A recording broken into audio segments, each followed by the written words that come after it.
Morning সবাইকে। কেমন আছো তোমরা সবাই? আমি অর্পিতা। আজ আবার একটা নতুন ব্লগ নিয়ে তোমাদের সামনে এসেছি। আজ রবিবার, আজ একটুখানি চিকেন ভর্তা বানাবো, তো তাই ভাবলাম তোমাদের সাথে রেসিপিটা শেয়ার করি। ভীষণই ইজি, এরমভাবে তোমরা বানাতে পারো।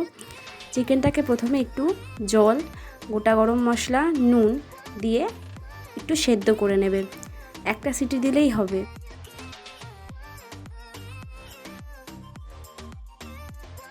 চিকেন তো আমার সেদ্ধ হয়ে গেছে, এবার আমি দুটো ডিমও সেদ্ধ করে নেব। তো ভর্তাতে তো ডিম লাগেই, তো তার জন্য আগে থেকে আমি সেদ্ধ করিয়ে রাখছি। কুকারের ঢাকনাটা আমি খুলে রাখলাম, আর ডিমটাও এদিকে আমার সেদ্ধ হয়ে গেছে। দুটো আবার একটুখানি ঠান্ডা হোক, ততক্ষণ আমি একটু গ্রেভিটা বানিয়ে নেব। গ্রেভিটা তৈরি করার জন্য কড়াইতে প্রথমে আমি একটু সাদা তেল দিয়ে নিয়েছি।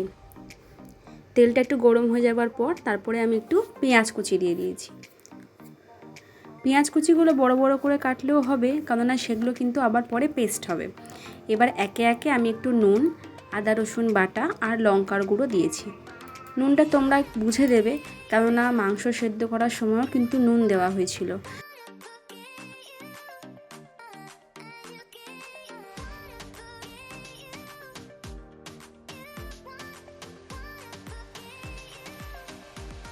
আমি একটু রঙের জন্য হলুদ দিয়েছিলাম, তোমরা হলুদ নাও দিতে পারো।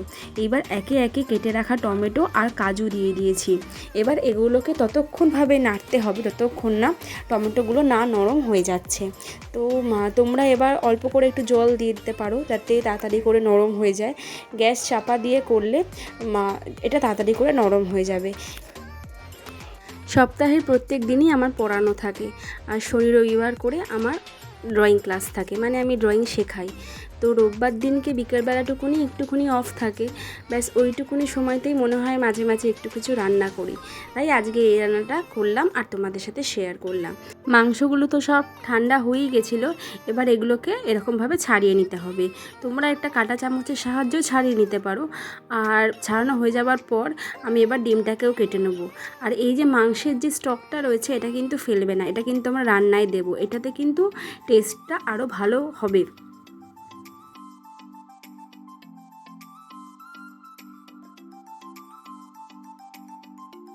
পেঁয়াজ আর টমেটোটা ঠান্ডা হয়ে যাওয়ার পর এটাকে এবার আমি একটু বেটে নেব। বেটে নিলে এটা একটা মোলায়েম পেস্ট হবে। এই যে দেখো, বাটা হয়ে গেছে। এবার কড়াইয়ের মধ্যে আমি অল্প করে তেল নেব। তেল নিয়ে তার মধ্যে তেলটা গরম হয়ে গেলে একটু বাটারও দিয়ে দেবো।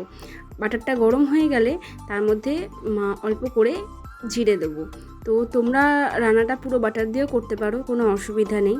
তো জিরে ফোড়ন দেওয়ার পর এবার তার মধ্যে আমি যে পেঁয়াজ আর টমেটোটা যেটা বেটে রেখেছিলাম সেই পেস্টটা দিয়ে দেবো।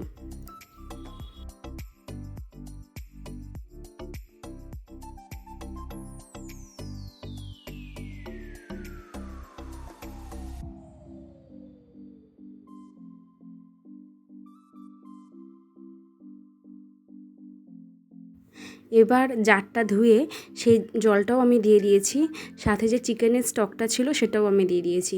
এবার একটুখানি এটাকে একটু ভালো করে ফুটতে দেবো। ফোটা হয়ে গেলে আমি যে মাংসগুলোকে ছিঁড়ে রেখেছিলাম সেগুলোকেও দিয়ে দেবো। তো সেটাকে ভালো করে নেড়ে কিছুক্ষণ ফুটতে দেবো।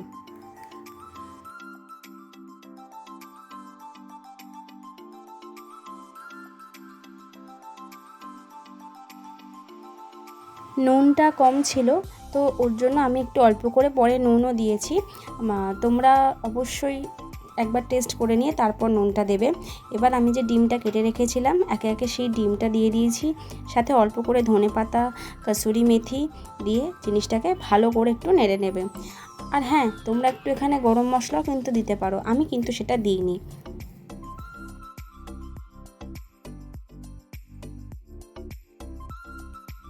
সবার শেষে আমি অল্প করে দুধ দিয়ে দিয়েছি। তোমরা এটার বদলে ফ্রেশ ক্রিমও অ্যাড করতে পারো। আমার বাড়িতে ক্রিমটা ছিল না, ওর জন্য আমি দুধ দিয়েছি।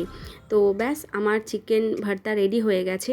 গরম গরম পরোটা, লুচি বা রুটির সাথে তোমরা এটা ট্রাই করতে পারো, অ্যান্ড অবশ্যই জানিও আমাকে যে কেমন হয়েছে। আর যদি ভালো লেগে থাকে চ্যানেলটা একটা ছোট্ট করে সাবস্ক্রাইব করে দিও। সবাই খুব ভালো থেকো। আজকের মতন বাই।